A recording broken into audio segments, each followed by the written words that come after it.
Hello everyone and welcome to another Smart Art video. My name is Jake and today we are going to be using the Nerdecrafter's Not Another Crap Kit to make an awesomely cute mouse wizard. If that sounds fun to you, make sure you stick around and see how I make it.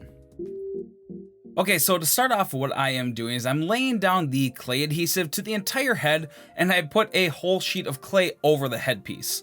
I did this mainly because I knew I planned on doing most of the sculpting on the head itself. By laying this sheet on there, I had a little more of a guarantee that I would get really good base to sculpt on top of. Since the clay may not stick perfectly to the plaster when I bake it, laying down this adhesive first ensures that I will. Now, when I am working with clays like this, whether it's the Super Sculpey or the Cosclay, I work in stages. So what I do is I normally lay down the clay, get a nice base, sculpt everything out that I want for that layer, and then I go and bake that. This gives me a solid base to work on when it comes to starting a new layer of clay without fear of wrecking what I've already sculpted out. Now, if you want to see how I made the little casted character here, check out the unboxing video where in that one I showed you everything that was in this box, as well as how to use the mold, how to cast the character, as well as how to use the UV resin cast, and then the main differences between the clays that are in this box compared to the last set of boxes. With that being said, these boxes are on relaunch, but keep in mind that this time when they are sold out for good. From November 1st to the 1st of December, you can get 15% off your subscription by using code FESTIVE15.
Now to make the tail, I took some of the armature wire and folded it over itself on one of the sides until it fit the hole that was already there on the mold making process. Once I had that cut to size, I just took a snake of clay that I made and wrapped it around the wire.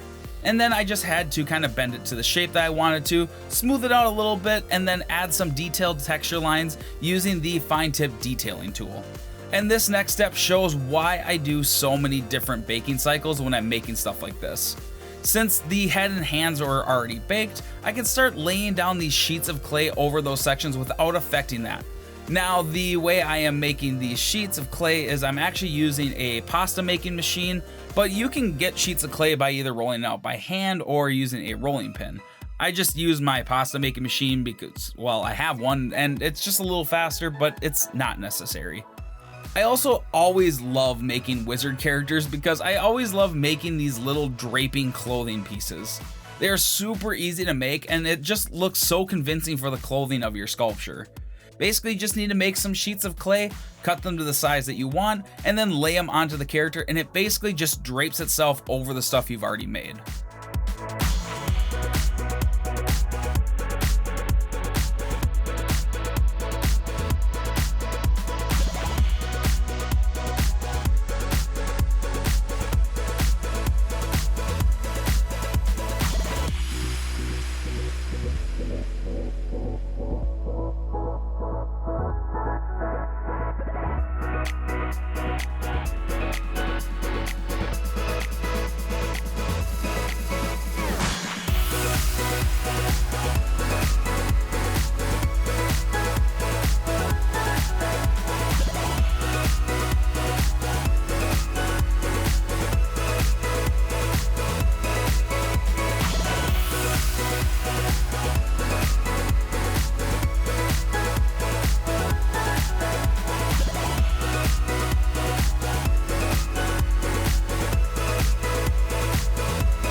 So when it comes to painting my sculptures, I do it in 3 stages. The first being that I lay down the base color over the entire thing.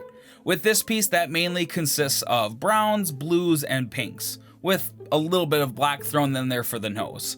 The second step is dry brushing highlights onto this piece. The basic idea of dry brushing is that you load your paintbrush with a lighter colored paint, remove most of that paint onto a towel until you have just a little bit left on there, and then just lightly brushing that on with slightly quicker motions. You don't really want to fully cover this piece in that color, you just want to get a little bit of a dusting of it.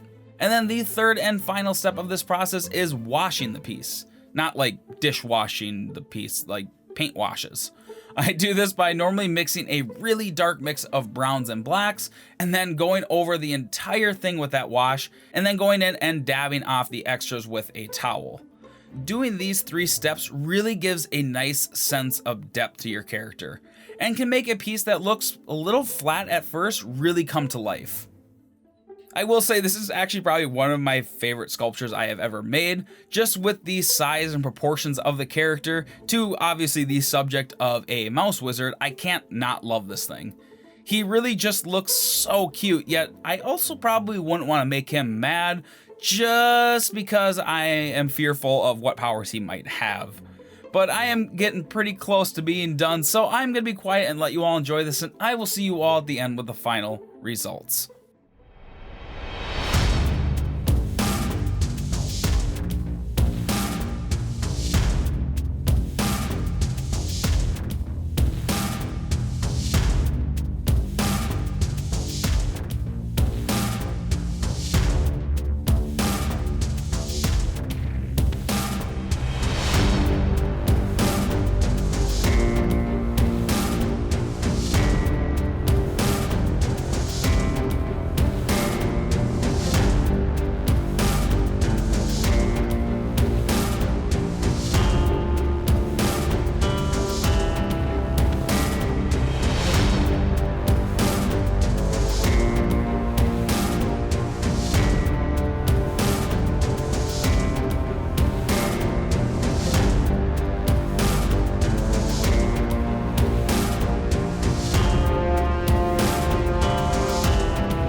Alright everyone, here is the cute, adorable little mouse wizard. I think this turned out absolutely adorable, and it is all due to the fact of the awesome stuff that is in the Not Another Crap Kit. Now, if you want to get your hands on this box, just remember that this time when they are sold out for good. But I hope you guys enjoyed this, and I hope you guys like this little cute mouse here. And like always, I will see you all in the next video.